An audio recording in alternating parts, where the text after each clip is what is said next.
Doctor Jinto John, ഇപ്പോൾ ഏതായാലും കോടതിയുടെ ഭാഗത്ത് വന്നിരിക്കുന്ന പരാമർശം എന്നുള്ളത് SIT വെറുതെ വിടൂ, SIT അതിന്റെ നിലയ്ക്ക് അന്വേഷണവുമായി മുന്നോട്ട് പോകുമെന്നുള്ളതാണ്. അപ്പോൾ നിങ്ങൾക്ക് അന്വേഷണവുമായി ബന്ധപ്പെട്ട അന്വേഷണത്തിന് വേഗമില്ല എന്നും നിങ്ങൾ ആഗ്രഹിക്കുന്ന പ്രതികളിലേക്ക് എത്തുന്നില്ല എന്ന രൂപത്തിലുമൊക്കെയുള്ള വിമർശനം നിങ്ങൾക്കിനി സാധ്യമാകുന്നില്ല എന്നൊരു വിഷയം കൂടിയില്ലേ? അപ്പോൾ നിങ്ങളുടെ വിമർശനങ്ങൾ പരിമിതപ്പെടുകയാണോ? നിങ്ങൾക്ക് ആയുധം നഷ്ടപ്പെടുന്ന ഒരു സാഹചര്യമുണ്ടോ ഇപ്പോൾ? ഇല്ല സ്മൃതി, ഇതിൽ ഞങ്ങൾക്ക് ആയുധം കിട്ടുകയോ നഷ്ടപ്പെടുകയോ ചെയ്യുന്നില്ല. ഇത് ഞങ്ങൾക്കൊരു ആയുധമല്ല, ഒന്നാമത്തെ കാര്യം. രണ്ട്, ഞങ്ങൾ ആഗ്രഹിക്കുന്ന പ്രതികളില്ല. ഇതിൽ ശബരിമല ശാസ്താവ് ആഗ്രഹിക്കുന്ന പ്രതികളുണ്ട്. അതുകൊണ്ടാണ് കുറേ പേര് അറസ്റ്റ് ചെയ്യപ്പെട്ടതും ഇനിയും കുറേ പേര് അറസ്റ്റ് ചെയ്യപ്പെടാൻ നിൽക്കുന്നതും. അപ്പോൾ ഇതിൽ സത്യം തെളിയിക്കപ്പെടേണ്ടതൊക്കെ നമ്മുടെ സംസ്ഥാനത്തിൻ്റെ കൂടി ഒരു വിശ്വാസ്യതയുടെ കൂടി പ്രശ്നമാണ്. നമ്മൾ അയ്യപ്പ വിശ്വാസികളുടെ മാത്രമല്ല, ഈ സംസ്ഥാനത്തിൻ്റെ തന്നെ വിശ്വാസ്യതയുടെ കൂടി പ്രശ്നമാണ്. ഇവിടെ ഒരു കാര്യമുണ്ട്. ഹൈക്കോടതി തന്നെ പല ഘട്ടത്തിലായിട്ട് SITയുമായി ബന്ധപ്പെട്ട കാര്യത്തിൽ അന്വേഷണത്തിൽ ചില കമൻറ്റുകൾ പറഞ്ഞിട്ടുണ്ട്. പഞ്ചായത്ത് ഇലക്ഷൻ്റെ സമയത്ത് SITയുടെ അന്വേഷണം മരവിച്ച നിലയിലാണ്, ഉഴപ്പുണ്ടായി എന്ന് സംശയിക്കുന്നു എന്ന് പറയുന്നു. ശങ്കർദാസിനെ അറസ്റ്റ് ചെയ്യാത്തത് എന്തുകൊണ്ടാണെന്ന് ഹൈക്കോടതി ചോദിക്കുന്നു. അദ്ദേഹത്തിൻ്റെ മകൻ IPS ഉദ്യോഗസ്ഥനായിരിക്കുന്നു, അത്തരം ഇടപെടലുണ്ടോ എന്ന് സംശയിക്കുന്നു. സുപ്രീം കോടതിയും ഹൈക്കോടതിയും പോലും ജാമ്യം നിഷേധിച്ച പ്രതികൾക്ക് 90 ദിവസത്തിനുള്ളിൽ കുറ്റപത്രം സമർപ്പിക്കപ്പെട്ടിട്ടില്ല എന്നുള്ളതിൻ്റെ പേരിൽ സ്വാഭാവിക ജാമ്യം കിട്ടി പുറത്തിറങ്ങുന്ന സാഹചര്യം ഉണ്ടാകുന്നു. പ്രതികൾക്ക് ജാമ്യം കൊടുത്ത് അത് ജനങ്ങൾക്ക് സംശയമുണ്ടാക്കുന്ന സാഹചര്യം സൃഷ്ടിക്കപ്പെടുമെന്ന് കോടതി പലവട്ടം സൂചിപ്പിച്ചിട്ടുള്ളതാണ്. കടകംപള്ളിയെ ചോദ്യം ചെയ്യാൻ വൈകിയതിനെക്കുറിച്ചിട്ട് സംശയങ്ങളുണ്ട്. അപ്പോൾ ഇങ്ങനെയെല്ലാം നിൽക്കുമ്പോഴാണ് ഒരു ഇടക്കാല കുറ്റപത്രം പോലും സമർപ്പിക്കാതെ പ്രതികൾക്ക് ജാമ്യം കിട്ടുന്ന സാഹചര്യം ഒരുക്കപ്പെടുമ്പോഴാണ് SIT ഇതിൽ മെല്ലെപ്പോക്കുണ്ട്, ഇതിൽ സംസ്ഥാന സർക്കാരിൻ്റെ പ്രത്യേകിച്ച് ആഭ്യന്തര വകുപ്പിൻ്റെ ഇടപെടലുണ്ടെന്ന് നമ്മൾ സംശയിക്കുന്നു. ഇനി അതിനപ്പുറത്ത് ഈ പ്രതികൾ പുറത്തു വന്നാൽ തെളിവ് നശിപ്പിക്കപ്പെടുമെന്നുള്ള സംശയം അത് സ്വാഭാവികമല്ലേ? അത്തരം സംശയമാണ് സ്വാഭാവികമല്ലേ? ഇപ്പോൾ ഈ പുറത്തിറങ്ങി വരുന്ന പ്രതികൾക്ക് തമ്മിൽ കാണാനും അവർക്ക് സംസാരിക്കാനും തെളിവ് നശിപ്പിക്കാനുള്ള സാഹചര്യമുണ്ട്. ഞാൻ വിചാരിക്കുന്നത് അങ്ങനെയാണെങ്കിൽ ചൂണ്ടയിട്ട് മറ്റേ പ്രതികളെ കൊണ്ട് കൂടുതൽ വിവരങ്ങൾ പുറത്ത് കിട്ടാൻ വേണ്ടിയിട്ട് അവരെ അഴിച്ചുവിടുന്നതിന് തുല്യമാണെങ്കിൽ അങ്ങനെയാണെങ്കിൽ എല്ലാ പ്രതികൾക്കും ജാമ്യം കൊടുത്ത് പുറത്തു വിടാമല്ലോ. നിരീക്ഷിച്ചാൽ പോലെ നല്ല മാതൃകയാണോന്ന് അറിയില്ലല്ലോ. 90 ദിവസം കഴിഞ്ഞാൽ സ്വാഭാവിക ജാമ്യം കോടതിക്ക് നിഷേധിക്കാനാവില്ല.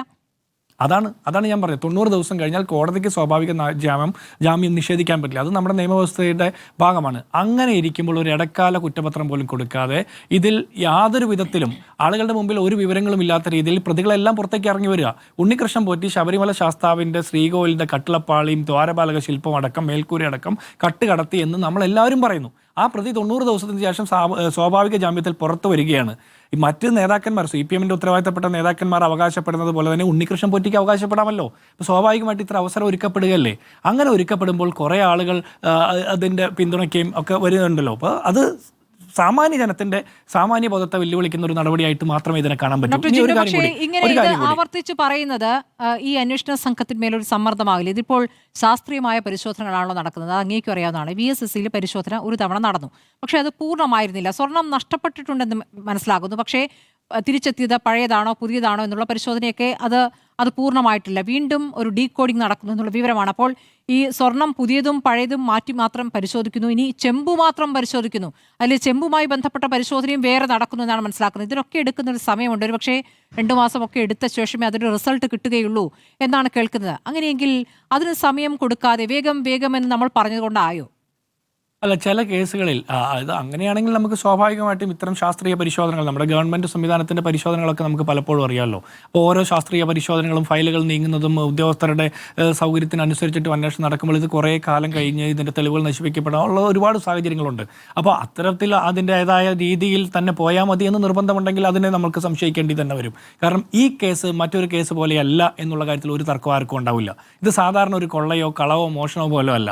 അപ്പോൾ ഇത് അതിൻ്റേതായ ഒരു വേഗതയിൽ അപ്പോൾ അന്വേഷണ ഉദ്യോഗസ്ഥരുടെ എണ്ണം വർദ്ധിപ്പിച്ചത് എന്തിനാ?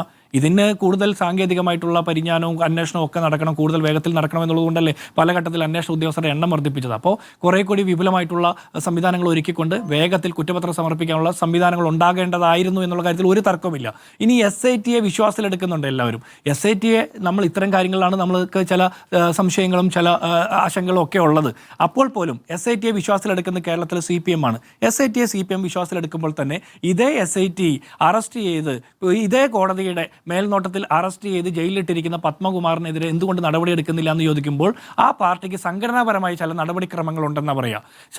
രക്തസാക്ഷി ഫണ്ട് കൊള്ളയടിച്ച ആൾക്കെതിരെ ശബ്ദമുയർത്തിയ കുഞ്ഞികൃഷ്ണനെ പുറത്താക്കാൻ ഈ പാർട്ടിക്ക് സംഘടനാപരമായിട്ട് 1.5 ദിവസത്തെ ആവശ്യം ഉണ്ടായുള്ളൂ. പക്ഷേ ശബരിമല ശാസ്താവിന്റെ സ്വർണ്ണപ്പാളിയും ദ്വാരപാലക ശില്പവും കടത്തിയ CPMന്റെ നേതാക്കന്മാർ, മുൻ ദേവസ്വം ബോർഡ് പ്രസിഡന്റ്, ജില്ലാ കമ്മിറ്റി അംഗമടക്കമുള്ള ആളുകൾക്കെതിരെ ഇപ്പോഴും ഇവർ ആവശ്യപ്പെടുന്ന കുറ്റപത്രം വരട്ടെ എന്ന MB ഗോവിന്ദൻ ആവശ്യപ്പെടുന്ന കുറ്റപത്രം വരട്ടെ എന്ന് പറയുന്നത് അത് ഈ തെരഞ്ഞെടുപ്പ് കഴിയും വരെ മുന്നോട്ട് കൊണ്ടുപോകാനുള്ള സൗകര്യമാണോ ഒരുക്കി കൊടുക്കുന്നത് രാഷ്ട്രീയപരമായിട്ടൊരു സംശയമാണ്.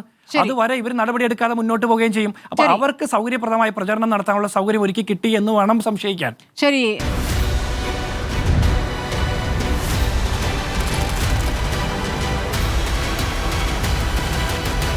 ഡിബേറ്റ് വിത്ത് സ്മൃതി പരുത്തിക്കാട്.